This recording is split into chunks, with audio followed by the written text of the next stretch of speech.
Ashley എന്നെ ഈ ചടങ്ങിലേക്ക് ക്ഷണിച്ചപ്പോൾ ഞാൻ അറിഞ്ഞിരുന്നില്ല ഒരു വലിയ ഷൂസിലേക്കാണ് ഞാൻ കാലിറക്കി വയ്ക്കുന്നത്. കാരണം ഈ അവാർഡ് ഇത് കഴിഞ്ഞ തവണകളിലായി നൽകിയിരുന്നത് എം ഡി ആയിരുന്നു. ആ ഒരു വിടവിലേക്കാണ് ഞാൻ കടന്നു വരുന്നതെന്ന് ഞാൻ അറിഞ്ഞിരുന്നെങ്കിൽ വിനയം കൊണ്ട് ഞാൻ വരാതിരുന്നേന്. പക്ഷെ ഏതായാലും വന്നത് വളരെ നന്നായെന്ന് തോന്നുന്നു. കാരണം ഒരു മഹത് വ്യക്തിയെക്കുറിച്ച്, ഷെയ്ഖ് അൻസാരിയെക്കുറിച്ച് എനിക്ക് വളരെയധികം അറിയാൻ കഴിഞ്ഞു. മനുഷ്യൻ്റെ ജീവിതത്തിലെ 3 വസ്തുക്കൾ: ഭക്ഷണം, ഔഷധം, വിദ്യാഭ്യാസം. ഈ 3 വസ്തുക്കളും യാതൊരു രീതിയിലുമില്ലാത്ത ഭേദഭാവങ്ങൾ കൂടാതെ എല്ലാവർക്കും എത്തിക്കുക എന്നൊരു സന്ദേശത്തോടു കൂടി ഈ ദയാപുരം എന്ന സ്ഥാപനത്തിൻ്റെ വിത്തുപാകിയ സ്ഥിതി. ഈ സന്ദേശം വഹിക്കുന്ന അർത്ഥം വളരെ വലുതാണ്. ഈ 3 കാര്യങ്ങളും, ഭക്ഷണമായാലും ഔഷധമായാലും വിദ്യാഭ്യാസമായാലും, ഈ 3 കാര്യങ്ങളും ആണ് ലോകത്തിൽ ഏറ്റവും കൂടുതൽ ഭേദഭാവങ്ങളും അസമത്വവും നിലനിൽക്കുന്നത്. വിദ്യാഭ്യാസത്തിൽ ഉള്ളവരും ഇല്ലാത്തവർക്കും ഒരുപോലെ അത് പ്രാപ്തമല്ല. അതുപോലെ തന്നെയാണ് ചികിത്സാ സൗകര്യങ്ങളുടെ കാര്യവും. ഇതിലെല്ലാം സാമ്പത്തികമായും വർഗപരമായിട്ടുമുള്ള പലതരത്തിലുള്ള വിവേചനങ്ങൾ നേരിടുന്നു എന്നതാണ് യാഥാർത്ഥ്യം. ഇനി ഭക്ഷണത്തിൻ്റെ കാര്യമാണെങ്കിൽ ഇതിനെല്ലാം അപ്പുറമായിട്ട് അതിൽ ഭേദഭാവവും രാഷ്ട്രീയവും കൂടി കടന്നു വരുന്നു. ഭക്ഷണത്തിൻ്റെ പേരിൽ ആളുകളെ മാറ്റി നിർത്തുന്ന ഒരു പ്രവണത ഇന്ത്യയിൽ കുറച്ചു കാലമായി ഉണ്ടായിരിക്കുന്നു. ഒരു പക്ഷേ ആ കാലം ഇന്ന് കോഴിക്കോട് കടപ്പുറത്ത് താണുകൊണ്ടിരിക്കുന്ന സൂര്യൻ സംഭവിക്കുന്നത് തന്നെ സംഭവിക്കുമെന്ന് ശുഭാപ്തി വിശ്വാസിയാണ് ഞാൻ. ഈ 3 കാര്യത്തിൽ മൂന്നിക്കൊണ്ട് സമത്വമായിട്ടുള്ള ജാതി മത ഭേദമില്ലാതെ ഒരു ആദർശം മുന്നോട്ട് വച്ച ഷെയ്ഖ് അൻസാരിയുടെ പേരിലുള്ള ഈ അവാർഡ് നൽകുന്നതിന് എനിക്ക് വലിയ സന്തോഷമുണ്ട്.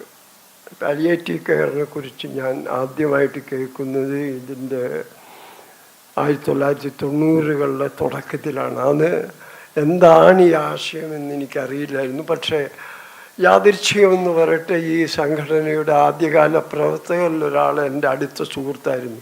അപ്പം അദ്ദേഹം ഇത് വളരെ കാര്യമായിട്ട് എനിക്ക് വിശദീകരിച്ചു തന്നു. പിന്നീട് ഞാനന്ന് കേരളത്തിന് പുറത്തായിരുന്നു, ഇതിലേക്ക് ശ്രദ്ധിച്ചിട്ടും ഉണ്ടായിരുന്നില്ല. അതിന് ശേഷം പിന്നീട് കേരളത്തിൽ വരികയും ഇത് കേരളം മുഴുവൻ പടർന്നു പിടിച്ച ഒരു പ്രസ്ഥാനമായി മാറിയിരിക്കുന്നു. ഇതിൻ്റെ ബീജാവാപം നടന്നത് ഇൻസ്റ്റിറ്റ്യൂട്ട് ഓഫ് പാലിയേറ്റീവ് കെയറും അതിൻ്റെ ആദ്യകാല സ്ഥാപക നേതാക്കളായ ഡോക്ടർ രാജഗോപാൽ, ഡോക്ടർ സുരേഷ് കുമാർ തുടങ്ങിയവരാണ്. ഇത് ഒരു പ്രത്യേക തരത്തിലുള്ള ഈ ഒരു വളരെ വ്യത്യസ്തമായിട്ടുള്ള ഒരു മോഡലാണിത് കാഴ്ചവെക്കുന്നതെന്നാണ് എനിക്ക് തോന്നുന്നത്. കേരളത്തിലെ പാലിയേറ്റീവ് അല്ലെങ്കിൽ സാന്ത്വന പരിചരണ പ്രവർത്തനങ്ങൾ കേരളത്തിൽ ലോകത്തിലെ വികസിത രാജ്യങ്ങളിൽ ഇപ്പോൾ ഏറ്റവും നല്ല പാലിയേറ്റീവ് കെയർ ഉള്ള സ്ഥലമെന്ന് നമ്മൾ കണക്കാക്കുന്ന UK അല്ലെങ്കിൽ ഓസ്ട്രേലിയ, നോർവേ, അമേരിക്കയിൽ അടുത്ത വളരെ വൈകിയാണ് ഈ രംഗത്ത് ശ്രദ്ധ. ഇവിടെ എല്ലാം അവിടുത്തെ പരമ്പരാഗതമായ ഹെൽത്ത് കെയർ സിസ്റ്റത്തിനോട് ഉദ്ഗ്രഥിച്ചുകൊണ്ട്, അതിനോട് ഒത്തുചേർന്നുകൊണ്ട് ഗവൺമെൻറ് നേതൃത്വത്തിൽ നടക്കുന്ന ഒരു പ്രവർത്തനമാണ് പാലിയേറ്റീവ് കെയർ. ഇപ്പോൾ യു കെയിലൊക്കെ നാഷണൽ ഹെൽത്ത് സർവീസിൻ്റെ അവിടുത്തെ ആരോഗ്യ ഡിപ്പാർട്ട്മെൻറ്റിൻ്റെ കീഴിൽ വലിയൊരു ശൃംഖല ഉണ്ട്, ഹോസ്പീസുകളിലെയും ഇതുപോലെയുള്ള ക്ലിനിക്കുകളിലെയും. എന്നാൽ നമ്മുടെ നാട്ടിൽ ഈ സേവനം ഇന്ന് മിക്കവാറും ആളുകൾക്ക് ലഭ്യമാണ്. ഇതിൻ്റെ പുറകിൽ നേരത്തെ ആഷ്ലി സൂചിപ്പിച്ച പോലെ സന്നദ്ധ പ്രവർത്തനം വലിയൊരു കാര്യമാണ്.